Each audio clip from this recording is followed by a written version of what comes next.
ہر پیغمبر کے حضور ایک آرگومنٹ اور ہر زمانے میں اعتراض کی ایک نس ہوتی ہے. آج بھی ایک اعتراض کا زمانہ ہے. خدا قدوس کی حکومت سے گریز کا زمانہ. I think they are justified. They are absolutely justified. اگر آپ کے پاس، آپ کے رسول کے پاس، آپ کے اللہ کے پاس اگر کوئی دلیل غالب نہیں ہے تو then they are right. Then they are right. پھر اعتراض کرنے والا صحیح ہے، خدا کو نہ ماننے والا صحیح ہے. مگر سوال یہ ہے کہ آپ میں سے کس نے اس دلیل کی تلاش کی؟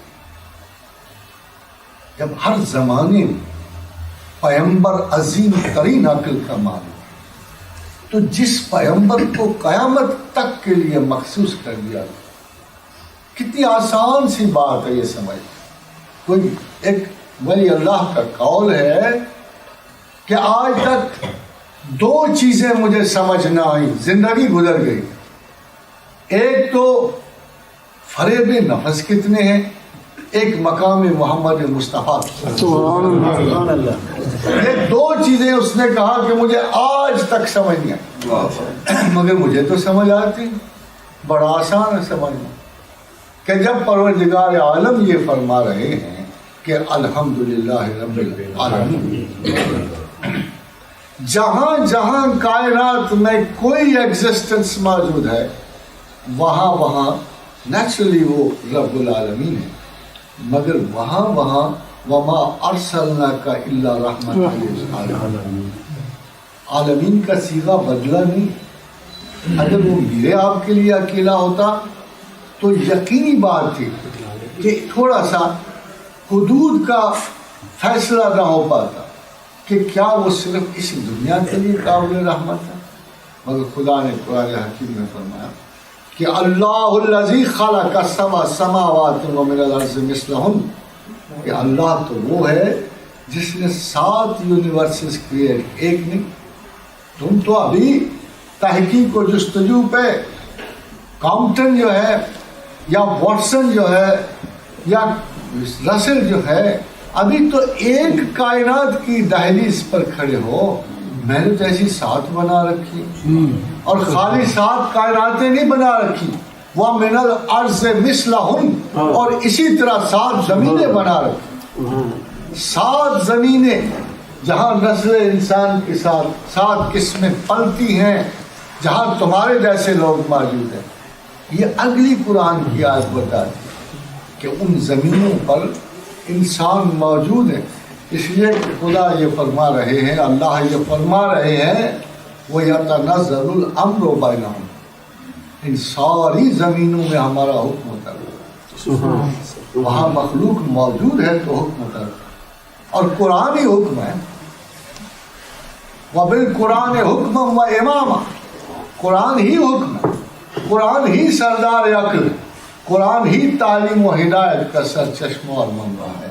اور ان 7 زمینوں پر قرآن اترتا ہے. تو کیا محمد رسول اللہ صلی اللہ علیہ وسلم زمینوں کے رحمت للعالمین نہ ہوں گے؟ کیا ان 7 زمینوں پر اللہ کے رسول کی رحمت کا اثر نہ پہنچتا ہوگا؟ ایک دن حضور نے جبریل سے پوچھا کہ مجھے اللہ نے مقام رحمت للعالمین بخشا، کوئی تم کو بھی اس کا فائدہ ہوا؟ فرمایا یا رسول اللہ، ہاں، آپ کی برکت سے جب عزازیل لعین خوار ہوا تو چونکہ آرچ اینجل تھا، he was the archangel, archfiend, the topmost executive star of the universe. تو جب وہ خوار ہوا تو ہم لوگ پریشان ہو. we never knew what to do. اگر اس قدر عزت و عظمت و رتبے والا ایگزیکٹو ذلیل ہو سکتا تو ہم تو سیکنڈری سٹیج پہ تھے. تو کہا کہ میں اللہ کی ایک آیت سے ہمہ تن خوف تھا، وَمَكَرُوا وَمَكَرَ اللَّهُ وَاللَّهُ خَيْرُ الْمَاكِرِينَ. پتہ نہیں لگتا تھا کہ کس وقت پانسا پلٹ جائے. اگر یہ عزازیل کا اثر ہو سکتا ہے تو جبرائیل کو بھی خوف تھا، اسرافیل کو بھی خوف تھا. اسرائیل کو بھی خوف تھا, میکائیل کو بھی خوف, اور ہم تمام بڑے ملائکہ ہم وقت آزودہ خاطر رہتے. پھر آپ آئے, جب آپ آئے تو قرآن اترا. تو جب قرآن اترا تو اللہ نے قرآن میں کہا کہ یہ کتاب ہم ایک روح الامین کے ذریعے بھیجیں. تو تب اللہ کا فیصلہ آ گیا اور میرا دل ٹھہر گیا کہ اللہ نے مجھے روح الامین کہہ کے پکارا. اب اس کے بعد خدا اپنا فیصلہ نہیں بدلے. تو کہا یا رسول اللہ صلی اللہ علیہ وسلم, یہ صرف آپ کی رحمت کے سبب تھا, ورنہ میرا دل برسہا برس اور کر رہا کرم سے بے چین و لرزتا تھا. یہ آپ کی وجہ سے.